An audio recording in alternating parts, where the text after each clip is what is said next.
Chapter 16. The Eastern Tunnel. The next day was Tuesday, the 30th of June, and at 6 o'clock in the morning we resumed our journey. We still continued to follow the gallery of lava, a perfect natural pathway, as easy of descent as some of those inclined planes which, in very old German houses, serve the purpose of staircases. This went on until 17 minutes past 12, the precise instant at which we rejoined Hans, who, having been somewhat in advance, had suddenly stopped. At last, cried my uncle, we have reached the end of the shaft. I looked wonderingly about me. We were in the center of 4 cross paths, sombre and narrow tunnels. The question now arose as to which it was wise to take, and this of itself was no small difficulty. My uncle, who did not wish to appear to have any hesitation about the matter before myself or the guide, at once made up his mind. He pointed quietly to the eastern tunnel, and, without delay, we entered within its gloomy recesses. Besides, had he entertained any feeling of hesitation, it might have been prolonged indefinitely, for there was no indication by which to determine on a choice. It was absolutely necessary to trust to chance and good fortune. The descent of this obscure and narrow gallery was very gradual and winding. Sometimes we gazed through a succession of arches, its course very like the aisles of a Gothic cathedral. The great artistic sculptors and builders of the Middle Ages might have here completed their studies with advantage. Many most beautiful and suggestive ideas of architectural beauty would have been discovered by them. After passing through this phase of the cavernous way, we suddenly came, about a mile farther on, upon a square system of arch, adopted by the early Romans, projecting from the solid rock, and keeping up the weight of the roof.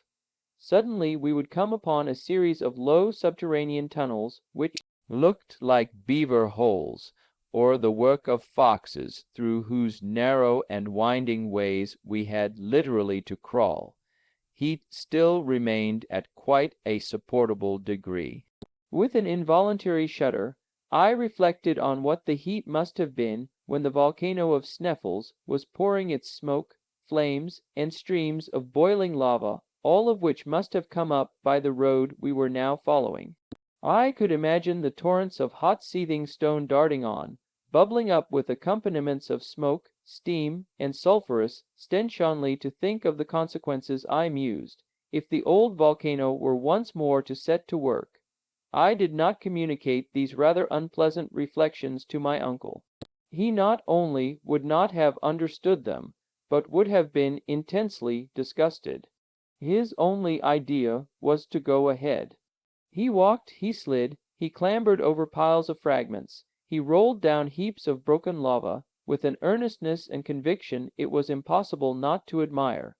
At 6 o'clock in the evening, after a very wearisome journey, but one not so fatiguing as before, we had made 6 miles towards the southward, but had not gone more than a mile downwards. My uncle, as usual, gave the signal to halt. We ate our meal in thoughtful silence, and then retired to sleep. Our arrangements for the night were very primitive and simple.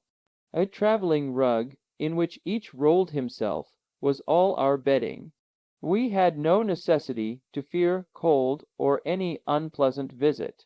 Travelers who bury themselves in the wilds and depths of the African desert, who seek profit and pleasure in the forests of the New World, are compelled to take it in turn to watch during the hours of sleep, but in this region of the earth absolute solitude and complete security reigned supreme. We had nothing to fear either from savages or from wild beasts. After a night's sweet repose, we awoke fresh and ready for action. There being nothing to detain us, we started on our journey. We continued to burrow through the lava tunnel as before. It was impossible to make out through what soil we were making way. The tunnel, moreover, instead of going down into the bowels of the earth, became absolutely horizontal. I even thought, after some examination, that we were actually tending upwards. About 10 o'clock in the day this state of things became so clear that, finding the change very fatiguing, I was obliged to slacken my pace and finally come to a halt. "Well," said the professor quickly, "what is the matter? Fact is, I am dreadfully tired," was my earnest reply. "What?" cried my uncle, "tired?" "After a 3 hours' walk, and by so easy a road. Easy enough, I dare say, but very fatiguing." "But how can that be, when all we have to do is to go downwards?" "I beg your pardon, sir. For some time I have noticed that we are going upwards." "Upwards?" cried my uncle, shrugging his shoulders. "How can that be? There can be no doubt about it. For the last half hour the slopes have been upward, and if we go on in this way much longer we shall find ourselves back in Iceland." My uncle shook his head with the air of a man who does not want to be convinced. I tried to continue the conversation. He would not answer me, but once more gave the signal for departure. His silence, I thought, was only caused by concentrated ill temper. However this might be, I once more took up my load, and boldly and resolutely followed Hans, who was now in advance of my uncle. I did not like to be beaten or even distanced. I was naturally anxious not to lose sight of my companions. The very idea of being left behind, lost in that terrible labyrinth, made me shiver as with the ague. Besides, if the ascending path was more arduous and painful to clamber, I had one source of secret consolation and delight. It was to all appearance taking us back to the surface of the earth. That of itself was hopeful. Every step I took confirmed me in my belief, and I began already to build castles in the air in relation to my marriage with my pretty little cousin. About 12 o'clock there was a great and sudden change in the aspect of the rocky sides of the gallery. I first noticed it from the diminution of the rays of light which cast back the reflection of the lamp. From being coated with shining and resplendent lava, it became living rock. The sides were sloping walls, which sometimes became quite vertical. We were now in what the geological professors call a state of transition, in the period of Silurian stones, so called because this specimen of early formation is very common in England in the counties formerly inhabited by the Celtic nation known as Silures. "I can see clearly now," I cried. "The sediment from the waters which once covered the whole earth formed during the second period of its existence these schists and these calcareous rocks. We are turning our backs on the granite rocks, and are like people from Hamburg who would go to Lubeck by way of Hanover. I might just as well have kept my observations to myself. My geological enthusiasm got the better, however, of my cooler judgment, and Professor Hardwigg heard my observations. "What is the matter now?" he said, in a tone of great gravity. "Well," cried I, "do you not see these different layers of calcareous rocks, and the first indication of slate stratoll? What?" "Then we have arrived at that period of the world's existence when the first plants and the first animals made their appearance. You think sois. Look, examine, and judge for yourself." I induced the professor with some difficulty to cast the light of his lamp on the sides of the long winding gallery. I expected some exclamation to burst from his lips. I was very much mistaken. The worthy professor never spoke a word. It was impossible to say whether he understood me or not. Perhaps it was possible that in his pride, my uncle and a learned professor, he did not like to own that he was wrong in having chosen the eastern tunnel. Or was he determined at any price to go to the end of it? It was quite evident we had left the region of lava, and that the road by which we were going could not take us back to the great crater of Mount Sneffels. As we went along, I could not help ruminating on the whole question, and asked myself if I did not lay too great a stress on these sudden and peculiar modifications of the earth's crust. After all, I was very likely to be mistaken, and it was within the range of probability and possibility that we were not making our way through the strata of rocks which I believed I recognized piled on the lower layer of granitic formation.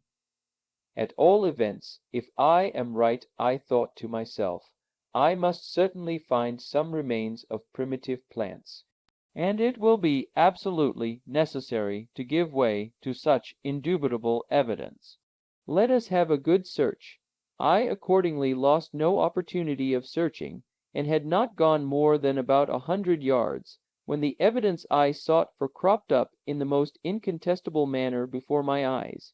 It was quite natural that I should expect to find these signs, for during the Silurian period the seas contained no fewer than 1,500 different animal and vegetable species. My feet, so long accustomed to the hard and arid lava soil, suddenly found themselves treading on a kind of soft dust, the remains of plants and shells. Upon the walls themselves I could clearly make out the outline, as plain as a sun picture, of the fucus and the lycopods. The worthy and excellent Professor Hardwigg could not of course make any mistake about the matter, but I believe he deliberately closed his eyes, and continued on his way with a firm and unalterable step. I began to think that he was carrying his obstinacy a great deal too far. I could no longer act with prudence or composure. I stooped on a sudden, and picked up an almost perfect shell, which had undoubtedly belonged to some animal very much resembling some of the present day. Having secured the prize, I followed in the wake of my uncle.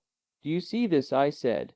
"Well," said the Professor, with the most imperturbable tranquillity, "it is the shell of a crustaceous animal of the extinct order of the trilobites, nothing more, I assure you." "But," cried I, much troubled at his coolness, "do you draw no conclusion from it? Well, if I may ask, what conclusion do you draw from it yourself?" "Well, I thoughty know, my boy, what you would say, and you are right, perfectly and incontestably right. We have finally abandoned the crust of lava, and the road by which the lava ascended. It is quite possible that I may have been mistaken, but I shall be unable to discover my error until I get to the end of this gallery." "You are quite right as far as that is concerned," I replied, "and I should highly approve of your decision, if we had not to fear the greatest of all dangers." "And what is that?" "Want of water." "Well, my dear Henry, it can't be helped. We must put ourselves on rations." And on he went.